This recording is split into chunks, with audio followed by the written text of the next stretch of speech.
Hollande came out and talked about was he wanted to immediately crack down on the press so that none of the alternative voices could be out there. Now, what they do, and James Cameron did it a year earlier as well, they come forward and they say, in order to get rid of the voices, radical voices out there, we need to do, not allow free press. So in other countries, maybe you can get away with that. In America, it's really hard because, we've got the First Amendment. There's a reason that free press was put there and why it was such an important cornerstone to our democracy, because anytime that you're trying to get an agenda through, you want any naysayers not to talk, right? You don't want that talking because it messes up your agenda. And so there's such a huge incentive to shut down free speech. And that's why it's the number one part of our Constitution. It's the First Amendment. It's because there is just such a huge, incentive to shut that down. And it's so destructive to a country. And it takes away your freedom. And that's the problem. And they know it. This is what their politicians are feeling is, I don't want that free. Well, of course you don't, because it messes up your agenda. But that's the point. Absolutely. Absolutely, yeah. Well, it's interesting. It's kind of fascinating when you look at it like that, because you brought up how we were founded and the First Amendment. The fundamental things I think that the Founding Fathers understood. Thomas Jefferson said, you can't have a republic, a free republic, without a functioning press. Because they understood what you were just saying, which is that you need a certain amount of transparency to understand, and function as a democracy, as a republic. The thing is, this always gets over the line where they say, well, we need the secrecy. This is their whole thing. They just had James Clapper, the the intelligence services head of intelligence in America, and he's saying, well, secrecy is important. We're going to safeguard our ability to surveil whoever we want, and, eventually we are going to have your smart devices spying on you, and that's just the way it is now, and, on the side of security. So, this is the nature of the problem, is that they can use this fact of our own kind of fear against us. And that's really a trap, because that's not the kind of thing I think that we want to happen. And the other thing is, when we're looking at it from that level, it's so easy to get into this, like they did in France. Okay, there was this horrible attack, and it was terrible, and it's frightening. But you can't use people's reaction and fear to crack down on their liberties. And that's their whole game. They really, it's almost like they use these events. Very often we call them false flag events. Well, false flag events are really where they set them up to do this. But sometimes they'll just use a real event and try to scare everyone into accepting these new restrictions to give them more leverage, because they don't like being exposed to that degree. And, it is my opinion that I think in the UK and France, I'd still call on them, to not accept those types of restrictions. But in America, you're going to have a hard time, because America knows that free press aspect, free speech aspect. And the only way you can dumb it down, I think, is by pouring tons of money into a corporate, state-sponsored style media, which just runs out the alternative media. So the threat of the alternative media, I think, is out there for these guys, because they see the alternative media, like what I'm doing with Dark Journalist, like what you're doing with Business Game Changers.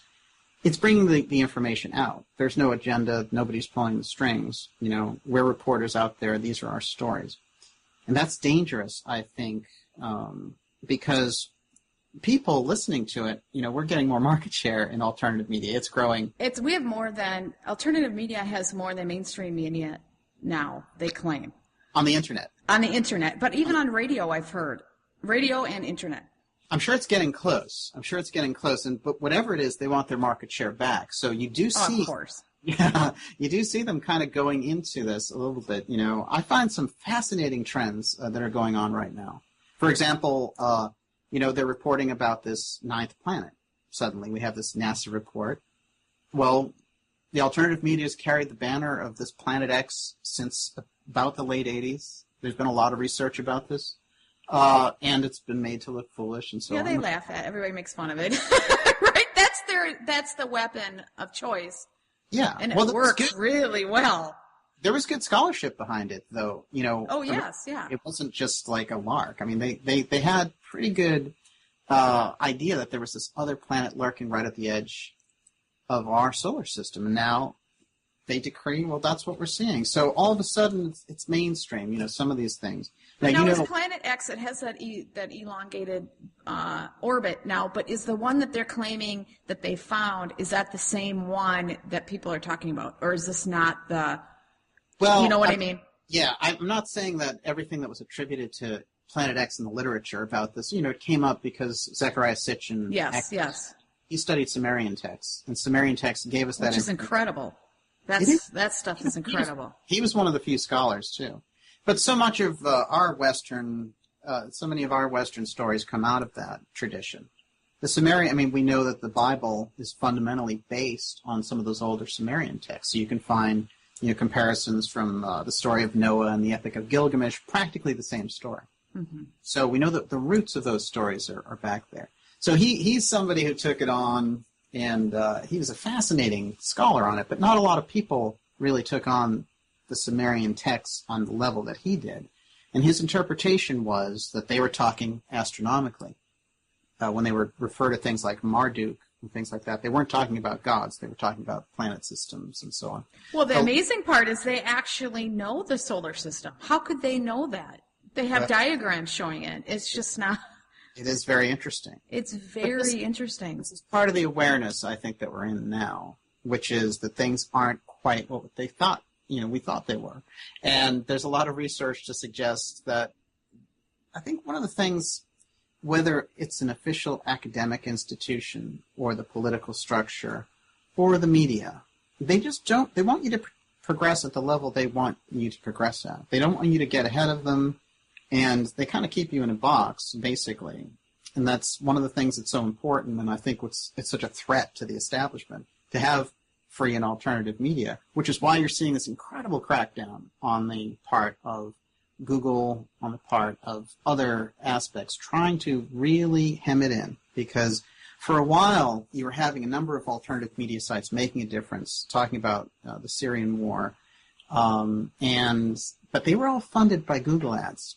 And it's very easy. If you had a site, you sign up for Google ads, you just slap those ads on there and collect the money as you get traffic. So when you had a lot of these alternative sites getting a lot of traffic, it was really fascinating because all of a sudden they represented, even though Google was making money off them, because of course Google gets the lion's share of that money from the ads. But these people were making enough to make a living. And so somewhere there was a decision that was made, and it came out in the YouTube policies, and some of the best alternative media sites really took it on the chin, and they lost an incredible amount of revenue, but a lot more just went out of business completely because their whole model had been based on this Google ad thing. YouTube changed the policy, and they included kind of interesting language, like advertiser-friendly was the term for the ads. So advertiser-friendly meant that if you had something in there that was critical of the U.S. war in Syria, for example, that might not be advertiser-friendly. So they're not going to run ads on it. Well, and so that's the problem with everything being automated, because they look for keywords and then they just skim it out. And so then what's happening is you're skimming out anything that remotely could be good, right? True. And now it's Google saying, unless you're a sanctioned person, a sanctioned media site, then you can't cover anything unless it's vanilla. Yes. And if you've ever covered anything ever, you're going to be weeded out. Exactly. Which is scary. Well, I mean, part of the Google trip, you might think, it might be all, they want videos of, how to apply my makeup and how to, kind of have my pet poodle joke video and stuff. I mean, if you think about it, they lost a tremendous amount of money themselves, though, which is why they introduced pay versions for the first time last year, this thing called YouTube Red, where you pay $10 a month and, you don't have to deal with commercials, which is kind of absurd considering the type of format that YouTube is and how it started. Now you're just paying for what it used to be a couple of years ago. But what I do find interesting about all this is they have to make up that revenue somehow. And what it does is it represents an opportunity for somebody else to come in and really grab that. Yeah. So basically, all it does is there's another company that can be competitive. It opened up another market for another company. The market share is there. People want real news. They want the real story because they're making real financial decisions. They're making decisions about what they're doing with their families' lives. And I think more and more it becomes obvious to them that the corporate media can go so far. If you want basic trends, if you want sports scores, sports analysis, if you want very superficial financial analysis of what's going on, you'll get that in the corporate media. But you're not going to get anything hard-hitting or deep anymore. If that era is gone, they are afraid to offend anyone. They're afraid to do anything other than vanilla because because of who their donors are and who owns them, right? No. Now, do you think Google did this because they had a lot of pushback from their advertisers? Like, their advertisers do not want to be on some alternative site that disagrees with, because a lot of people can't handle what alternative media is saying, right? They just don't want. It's kind of like the Plato's cave allegory. Have you heard that one where people are looking at the shadows and when they're forced to look at the light and they don't want to see the light and they'll run back into the cave, and then if they're forced to go out there and learn, then they're like, oh, and then they realize they're seeing the light, but the other people that are in the cave that saw that whole process go on, now they really want to fight because they saw what happened to that guy, and that guy's really messed up now, but yet that person wants to help the other people not see the shadows in the cave, and so it's that whole thing. And that's kind of the allegory. That's what's kind of going on in the alternative. That's just such a great, comparison. Oh, I totally agree with you. See, what's fascinating about it is the 800-pound gorilla is out of the closet. And this is the thing. And a lot of it came out with Edward Snowden, frankly, because that was the point at which the regular public got to see what the alternative media already knew. Now that's a tricky thing. What do you do with that? Now you say, yeah, I guess they're spying on us and collecting our info and so on. So it changes the dynamic a little bit. Now, 5 years ago, had you been saying that, they would have said, well, that's just a conspiracy person being paranoid, saying they're spying on us. Well, now you have the documents. Now what? So does your paradigm change? So this becomes a thing individually. And I think what's happening is people realize, oh, okay, I am starting to get it. I'm not getting the truth. The corporate media lies to me. Where do I get the truth? Now, that brings us into a very tricky area because the alternative media is like the Wild West. Well, it is, and it's... Yeah, it is not... It's right, and the corporate media is wrong, not by a long shot. I mean, there are many elements in the alternative media I would have nothing to do with, and neither would you. It's this thing where, in dark journalism, the way that I frame dark journalism, which is what I do with the Dark Journalist show, is dark journalism has three aspects. There's the official story, like we were talking about with the corporate media, and you'll get the official story. Then there's a counter story, which comes about as a result of researchers coming together, looking at this information, usually talented people, professors. Trying to figure out the truth. Yeah, exactly. And they get around some of the loopholes in the official story. That's often called the conspiracy theory, but in actual fact, it is the counter story, and most of it's true, because they're doing research. They might not have as much access because they're being blocked off. But then there's a third element that I call third force, or junk conspiracy. Now, this is something that's actually occasionally, I would say most of the time, funded by the people behind the official story or supporters of the official story.